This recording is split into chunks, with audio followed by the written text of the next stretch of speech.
O Carlos susteve a respiração e abriu a sua encomenda da Amazon. É um novo aspirador robô que vai deixar o seu chão impecável por um preço muito mais baixo do que ele estava à espera. Para o Carlos, é 5 estrelas.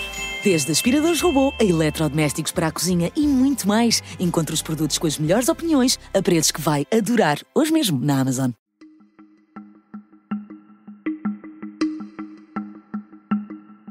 Esta é a história do dia da Rádio Observador. Portugal vai enviar tropas para a Ucrânia?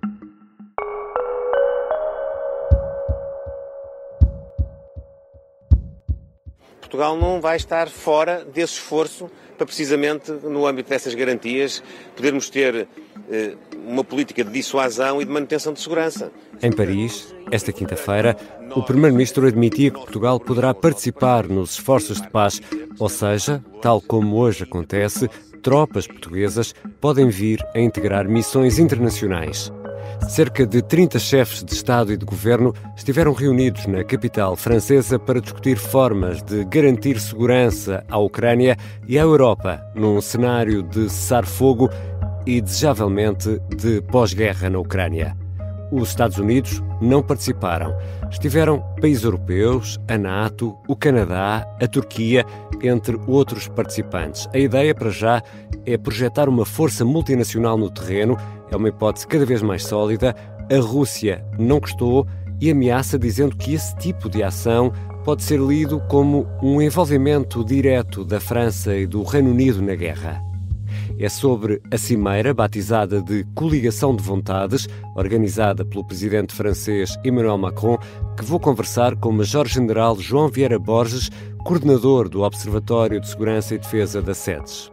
Eu sou o Ricardo Conceição e esta é a história do dia de sexta-feira, 28 de março.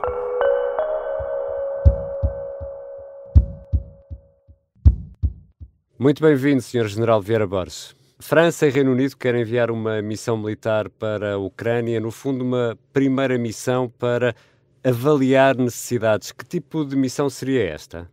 Esta é uma missão que, segundo Macron referiu, é uma missão que não pretende ser a tradicional missão de paz. Também não pretende ser uma força na linha da frente. Também não pretende ser uma força que vá substituir o exército ucraniano. Ele foi claro, referiu que era uma força que forneceria apoio a longo prazo e funcionaria sobretudo como um obstáculo a uma potencial agressão russa. Nós não sabemos bem o que é. Continuamos sem saber, mas ele também disse que essa missão viajará uma missão de reconhecimento para a Ucrânia já nos próximos dias para preparar exatamente o formato. Ora bem, já começámos a ver em redes sociais informações que seriam entre 10 a 30 mil homens, que seria na linha do Rio de Dnieper, mas que há outras versões que seria na linha de fronteira de outros países, neste caso teria que ser a Polónia e a Roménia. Portanto, há aqui ainda muita informação que não temos. E até se admite a hipótese de colocar estas forças depois em zonas consideradas mais vulneráveis ou em bolsas, em locais que podem ser mais vulneráveis, não é? Sim, naturalmente, porque temos uma frente de 2.000 quilómetros. Intensamente são cerca de 1.200, aquela que está em combate neste momento, porque ali para o norte de Sumi, pronto, a situação não é a mesma, mas na prática tem que se considerar toda a fronteira, porque a invasão foi por toda a fronteira, como nós sabemos, no início. Portanto, tem que estar preparado para todas as situações. E é, então, inevitável, Sr. General, um cenário de envio de militares de uma força internacional para a Ucrânia. Isto é já um dado adquirido? Eu acho que é inevitável, mas inevitável depois de um acordo de paz. É inevitável a partir do momento em que a Rússia não recua para o seu território. A partir do momento em que a Rússia assume que o território conquistado é uma linha vermelha, e portanto todos os acordos de paz implicam que as forças russas se manterão em território ucraniano, isso implica, obviamente, que haja forças da parte, de preferência, forças reconhecidas por uma resolução do Conselho de Segurança das Nações Unidas, mas não sendo assim, que haja forças por acordo de paz, de um lado e do outro, eventualmente, que haja para garantir exatamente essa fronteira que não reconhecida nem internacionalmente e muito menos pelos países ocidentais. Entretanto, a Croácia já se mostrou contra esta possibilidade, diz que uma força de manutenção de paz sem acordo da Rússia não é viável, e diz também a Croácia que não vai sujeitar o país a uma eventual resposta russa ao que poderá ser visto como uma ameaça. Este argumento faz algum sentido? É preciso ter um acordo da Rússia, um sim da Rússia, para ter uma força internacional no terreno na Ucrânia? A Croácia tem o exemplo de desacordos. Nós lembramos bem o que é que passou a Croácia. E, portanto, é compreensível esse posicionamento da Croácia. Agora, respondendo à sua questão, entendo que aquilo que estamos a ver nos últimos dias, designadamente no que respeita àquilo que foi o cessar-fogo energético, entre aspas, ninguém está a cumprir, nem de um lado nem do outro. As acusações são mútuas. E, portanto, o risco das forças estarem muito próximas da linha de contacto é enorme, o risco relativamente a um conflito. E, portanto, é bom pensar nesse assunto, mas fundamentalmente porque há muitos infratores, eventualmente das duas partes, pensar numa força mais recuada que tenha outro tipo de missão do que a tradicional, ou seja, mais de monitorização, por um lado, e simultaneamente com capacidade de combate para, no caso de haver da parte da Rússia um contra-ataque, obviamente estar preparada. Nós lembramos, eu não me esqueço, daquilo que foram as declarações 2 dias antes da grande invasão, em que a Rússia dizia, e eu lembro-me bem de Lavrov dizer que os europeus estavam loucos a pensar que eles iam invadir a Ucrânia, aquele país amigo dos amigos fraternos ucranianos. Ele disse isto, nós temos essas declarações e, portanto, já temos uma experiência longa de mentiras sucessivas da parte da Rússia. Por isso, respondendo à questão, compreende-se a posição da Croácia. Este evento é um evento importante em Paris, porque a União Europeia é menos flexível, mostra... Exatamente, e deixe-me pegar nesse ponto, porque esta cimeira mostra que a Europa pode dispensar dos Estados Unidos aqui no eventual pós-guerra na Ucrânia? Esta mostra que os Estados Unidos se afastaram e, portanto, mostra que nós estamos... A Europa mostra vontade, mostra determinação política a quem está a negociar com a Rússia fora da Europa, quando as consequências são para a Europa. Portanto, nesse sentido, mostra, digamos, aquilo que nós todos julgamos que devemos fazer. O problema é que nem sempre se faz. Quando se faz, como o plano rearmar, ou como agora esta situação que vem nessa sequência, obviamente que deve haver o apoio, mas também, por outro lado, não tem que haver unanimidade. E a situação que referiu há pouco da Croácia, há outros países nessa situação, como nós sabemos, que é o caso da Itália, e a própria Espanha. Portanto, é compreensível que haja uma coligação de vontades. Portanto, a coligação de vontades, não há dúvidas relativamente ao apoio à Ucrânia. Relativamente depois digamos, às forças no terreno, já é diferente. Também vai depender da negociação, também vai depender da posição da Rússia, sabemos, mas a posição, os Estados Unidos estão ali para negociar, para moderar, para encontrar uma solução, e não quer dizer que as soluções são sempre as imposições da Rússia. Portanto, claro. Por isso é que estão a negociar, senão era uma rendição e não uma negociação. E em relação à posição portuguesa, Portugal vai enviar agora 205 milhões de euros de ajuda à Ucrânia. O Primeiro-Ministro, numas declarações que até ouvimos no arranque deste episódio, diz não descartar a hipótese de enviar tropas para a Ucrânia, num esforço coletivo, aliado. Que tropas seriam estas, Sr. General, e com que missões? Que capacidade, no fundo, é que temos, não é? Uma coisa são os 205 milhões de euros, na linha daquilo que foram cerca de 221 milhões em 2024. Portanto, isso é um compromisso de Portugal com a Ucrânia e muito bem. Outra coisa completamente diferente são forças. Ora bem, forças em operações de paz, como disse o Sr. Primeiro-Ministro, é uma coisa. Forças neste cenário será outra. E o Sr. Primeiro-Ministro também salvaguardou essa situação.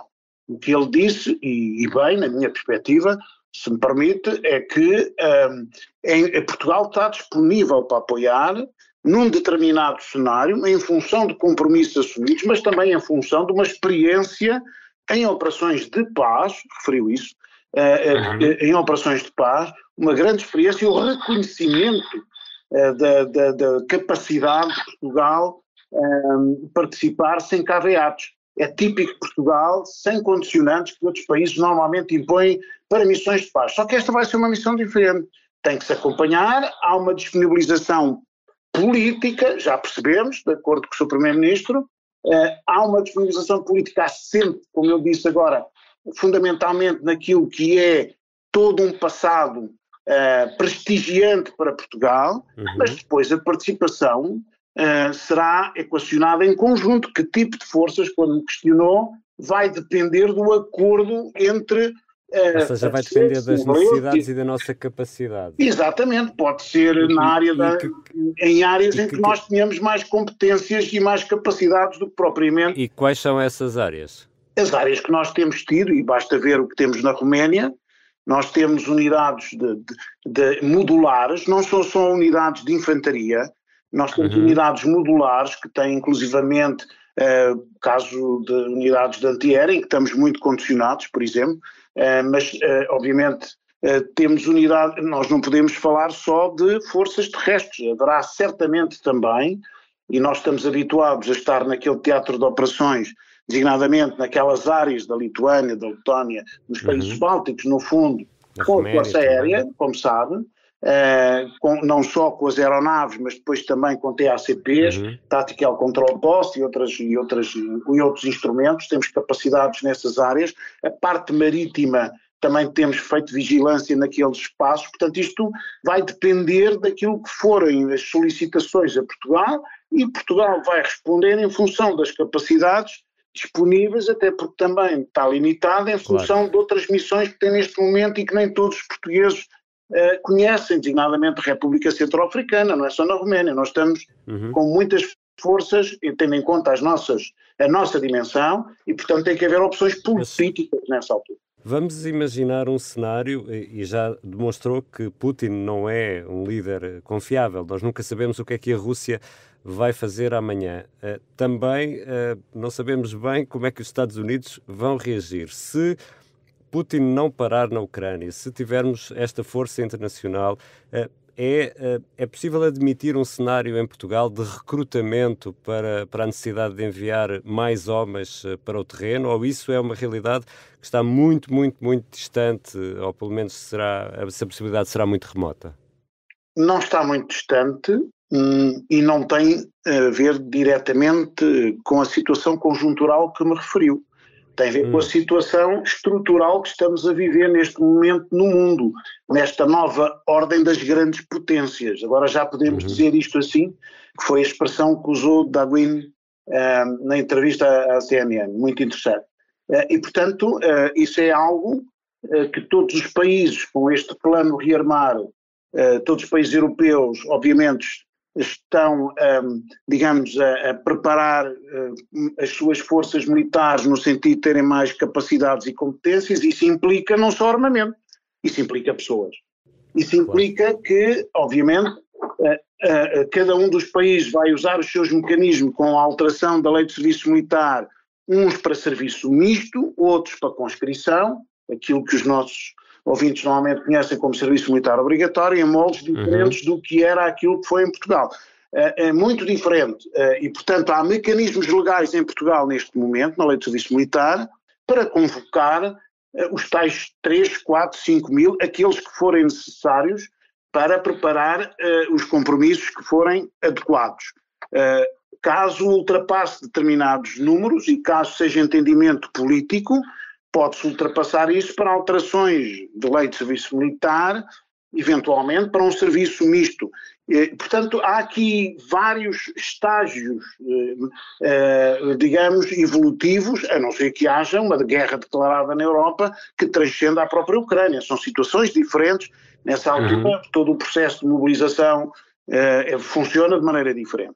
Mas é expectável, até porque acabei de receber um relatório da União Europeia, exatamente, sobre o ponto de situação da alteração de lei de serviço militar, tenho aqui à minha frente, nos vários países europeus, e todos estão a trabalhar, e portanto hoje em dia é uma questão política, a decisão é uma decisão política dos governos, e não é uma decisão militar, não são os militares que decidem isso. Os militares apresentam as suas propostas, necessitam de forças também, não só de sistemas de armas, também necessitam de homens e mulheres, e portanto depois cabe ao poder político tomar as decisões. São decisões muito difíceis, nós sabemos, mas na conjuntura atual, aquilo que eu estou aqui a ver é que efetivamente há aqui alterações, não só dos países que estão na linha da frente, que sentem a ameaça da Rússia, instabilidade política, económica, social e militar na Europa, mas também de outros países que estão mais afastados dessa linha da frente, mas que são os tais países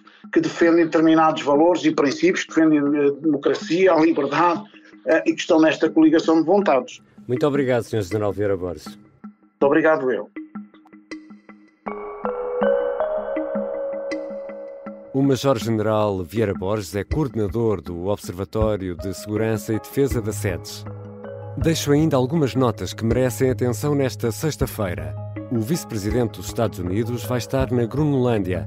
J.D. Vance vai direto à base da Força Especial Norte-Americana de Pituffik e não passa pela capital da Groenlândia. A visita está a provocar uma enorme polémica.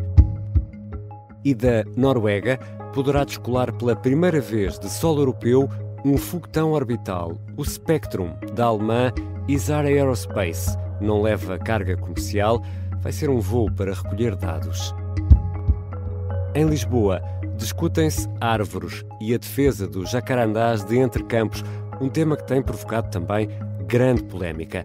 A vereadora do Urbanismo da autarquia lisboeta, Joana Almeida, acompanhada do diretor municipal do Urbanismo e da diretora municipal do Ambiente, participam numa sessão pública que se prevê muito participada sobre o plano para aquela zona da cidade de Lisboa que prevê o abate e transplante de jacarandás, aquelas árvores que enchem as ruas de tons lilás quando florescem ali em maio. A sessão vai ser às 18h30 desta sexta-feira no Centro de Informação Urbana de Lisboa. Esta foi a história do dia. A produção é de Inês Galrito, a sonoplastia do Bernardo Almeida, a música do genérico do João Ribeiro. Eu sou o Ricardo Conceição. Bom fim de semana.